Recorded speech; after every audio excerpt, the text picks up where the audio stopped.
So I went to the club. I think motherfucker. You smacking on that foot. Pretty good. What it do, what it is, what's good, what's poppin'? That's your boy Warren, and today on this thing I'm about to be reacting to KSOO and Jacksonville Gang Wars, ATK versus KTA. Baby mama sleep right now, so it's just me tonight, but let's get right to this thing, see what they talking about. Free KSOO.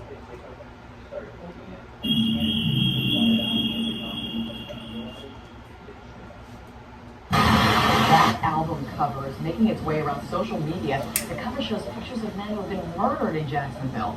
Local rapper KSOO posted the picture to Instagram. It's since been taken down. It feels like the local rappers are glorifying these murders by putting the victims' faces on the album cover. It's unclear if the rappers are directly linked to these murders, but she says it's hard enough having to live with her son's violent death every day, and it makes it worse seeing her son portrayed like this. Hakeem Robinson, aka KSOO. Yeah, that's KSOO. He look innocent as fuck. Was born on July 26, 1996. He came up in Melbourne Park, a very violent section of Jacksonville, Florida. And with his father being Abdul Robinson, a heavy hitter for decades in the streets of Jacksonville, and his brother, Damn, the daddy was a hitter too, what? and Willie Addison, aka Boss Goon, and his other brother, Abdul Robinson Jr. He got a lot of brothers. And KSOO was bred to be in the streets, and he didn't just take to it, he was relentless with it. Earlier this year, there was a song that came out by the rapper Young and Ace, Spin a Benz, Fast Money Goon, and Whopper with the Chopper. It was called Who I Smoke. And in that song, Young and Ace had a line, and he said, "My killer make his face go. That's one thing about KSOO." And it made me want to look into it, like, who is this KSOO guy? You know, what's his story?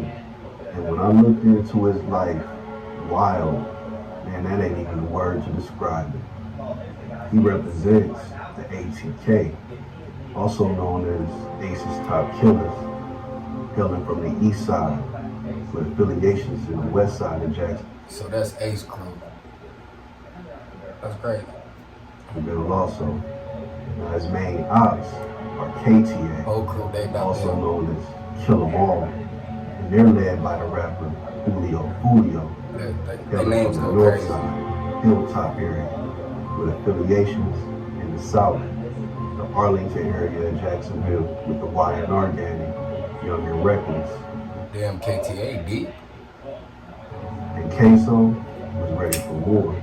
I know y'all probably heard the line, "Real G's move in silence." Well, that wasn't exactly KSOO's MO. He wanted the whole world to know that he was about that life in his music and on his social media. And he didn't care who heard it or who saw it.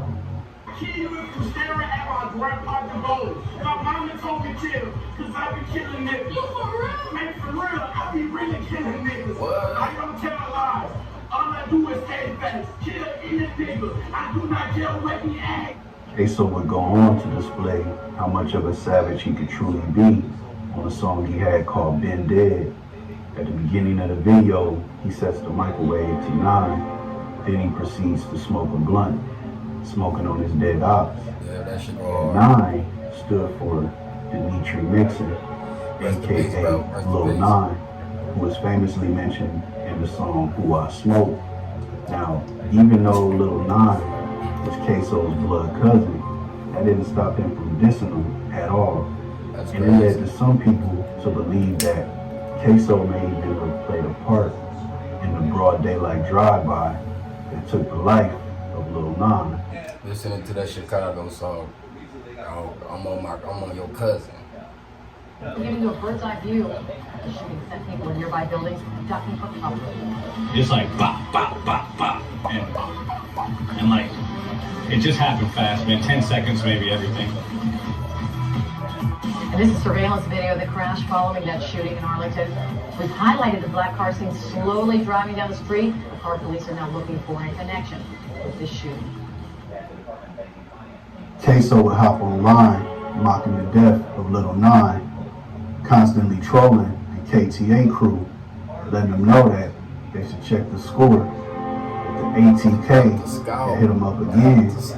But see, KSOO wouldn't be laughing for too long because KSOO's brother, Boss Goon, would be released from prison after a 10-year bid. And once he was released, he was looking to become a rapper, like a lot of people in the ATK crew was starting to do. He began to shoot music videos and perform around the city. But one night, he had a performance at a strip club called Paradise. And you know, it was a good night. Their father, Abdul Robinson, was there. KSOO and his family members was there. You know, it was a very celebratory environment. But once they were leaving the club that night, an SUV pulled up alongside of them. And according to KSOO's dad, it was over 100 shots let off in this vehicle.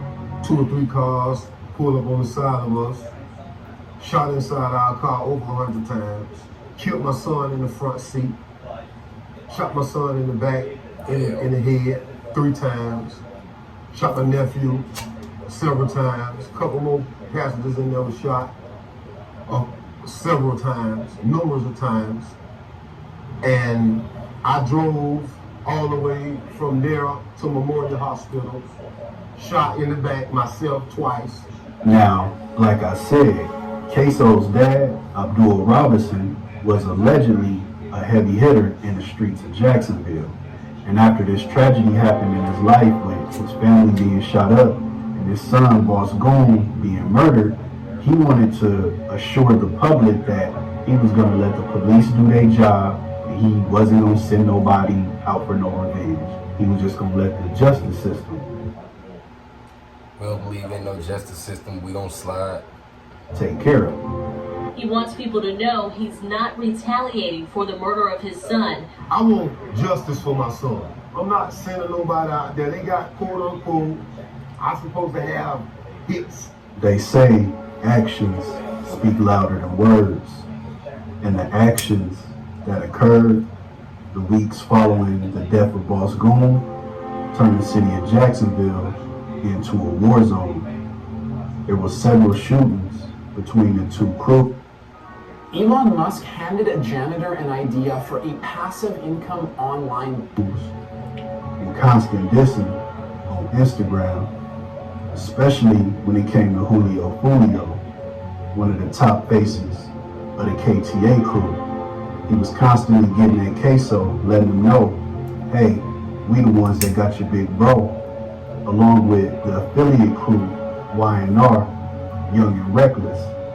Now, it's 2 members in particular by the name of Y&R Mookie and Y&R Slugger T, and they was going at KSOO extra hard and pretty much letting them know that they did played an active hand in the demise of his brother and injuring multiple family members. On the song Gangsta Talk, Y&R Mookie raps, he was doing all that dissing, now that bitch can't say shit, pulled up on him at a red light, went to ripping in this shit. And you're probably also asking yourself, how did this white kid, Slugger T, end up in the trenches of the war that's going on in the city of I was wondering that when I first would get into all this. Jacksonville? Well, the answer to that is not 100% clear, but I think I may have some kind of insight on why he chose that path. Now, allegedly, his grandparents are affiliated with the Colombo crime family. The Colombo crime family being the mafia. So maybe that played a part in the path that he chose. But either way, he was in the game and he was dissing KSOO's brother, and that put him on KSOO's hit list. Now, KSOO did try to get at him, tried to chop him down with an AK, but Slugger T was able to get away, and they both rapped about this. KSOO would rap about how he almost ate his face, and Y&R Slugger T would rap, yeah, you pulled up, but you missed. But see, KSOO would make sure that the next time he got the drop on the KTA member, he wasn't gonna miss. And the next person on his hit list is probably the most famous name in this entire beef, Adrian Gaynor, aka Lil Bibby, the younger brother of Julio Fulio. Now the name Bibby has become in Jacksonville what the name Tuka means in Chicago. His name is constantly mocked on Instagram, music videos, basketball jerseys as constant reminders of the death of 16-year-old Adrian Gaynor. The story goes that Bibby was getting out of school and he was going to hang out in the Hilltop Apartments, a stronghold of the KTA crew. And he was also with another member by the name of Pop Out. But see, while they was chilling, they didn't know that danger was lurking, and that danger was KSOO. He was with another man by the name of Leroy Whitaker, and when the time was right, they decided to slide on Bibby and Pop Out. Leroy Whitaker started chasing Pop Out, and KSOO was on the trail of Bibby. But as Bibby was trying to run and get away, he was shot, and he fell. And as the shooter approached him, he put his hands over his head to try to shield himself and his body, but he was shot multiple times in the face and in the head. Pop Out was able to get away, but Bibby died on the scene. After the death of her son, Bibby's mom would become a fixture on the local news, telling everybody that she vows to find who killed her son. Matter of fact, she would just flat out say that she already knew who killed her son, and she would try to urge Jacksonville PD to help solve the case. And KSOO would respond to this on Instagram by not only dissing Bibby, but dissing his mom as well.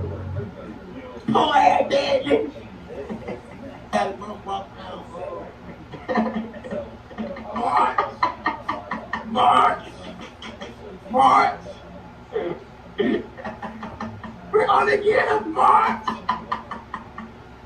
But see, KSOO was just getting started. And anybody who mentioned his brother's name, Boss Goon, he was going at him in the worst way. And next up on that list was a rapper from the KTA crew named Charles McCormick, aka Little Buck. Now see, he had been dissing on KSOO's brother for a while, so he came up with a plan to get at Little Buck, along with Leroy Whitaker and a man by the name of Dominique Barner. They all figured out where Little Buck was living at, and one day they followed him into a shopping plaza parking lot, and that was the moment that KSOO decided to slide on Buck, shooting him multiple times in broad. My thing is, how the hell do he know that KSOO did all this, but KSOO got away with the shit?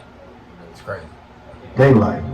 Sources are telling us that the victim was shot in the head and killed in this parking lot. 2 suspects are on the run, and a manhunt is currently underway. KSOO was on a rampage, wreaking havoc on his ops. But see, there were some problems with this last hit. Not only was it incredibly sloppy, they did it in broad daylight, in an open parking lot in front of a whole bunch of people. One of those people being an off-duty police officer. Now, he says that he seen KSOO stand over Little Buck and unload the clip. Now, after witnessing this, the police would give chase, and KSOO would take him on a high speed all throughout the city until he crashed the vehicle. From there, he got out and went one way, Leroy Whitaker and Dominique Barner went another way. Now see, their adventures were caught on camera because they ended up having to go through all types of different neighborhoods trying to get away from the police, and eventually they ended up in some woman's house where they ended up taking her hostage. But check this out, they actually used her phone to call somebody to pick them up, and that person ended up being Abdul Robinson, the father of KSOO. Now, miraculously, all 3 men got away, but pretty much immediately after escaping, KSOO would take to social media where he would post the caption, "Kill a nigga, get my toes done." He also posted an Instagram video where he was saying the line, "Big Glock on me, no safety."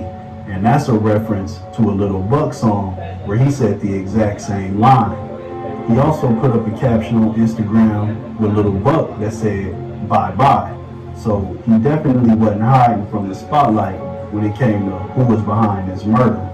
But see, all of the fun and games was about to come to an abrupt end for KSOO, because one of the people that he was with, Dominique Barner, ended up being arrested for a separate murder of an innocent man. The story goes that Dominique was out riding around with some ATK affiliates, and just so happened they ended up pulling up next to a car full of people from KTA. And like a scene from the TV show Snowfall, as soon as they got sight on one another, they just started letting it go.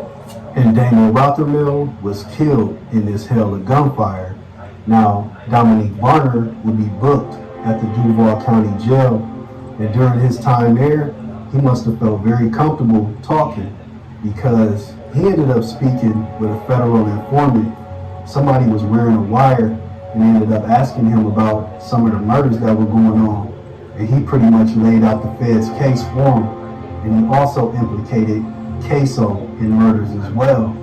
And starting to piece things together, you have a variety of suspects, a variety of victims, different links for different cases, but you start to see that web you described between all these homicides. And I want to talk to you about one thing that happened here. Police were able to make their case against Robinson because of a confidential informant. The walls were beginning to close in on KSOO, and Leroy Whitaker and his father, Abdul Robinson, were arrested as well in connection with these cases. I mean, the evidence looks overwhelming, with the FBI informant tape, with Dominique Barner's testimony, with the forensic evidence that they got from the murder of Little Buck, and with all of the Instagram activity that KSOO was doing, where he was relentlessly dissing his ops, especially Bibby. I mean, that's a lot of evidence to just ignore. And currently, KSOO is being held at the Duval County Jail, one of the most dangerous jails in America. He's being held on murder charges, and he's awaiting trial. He's facing life in prison.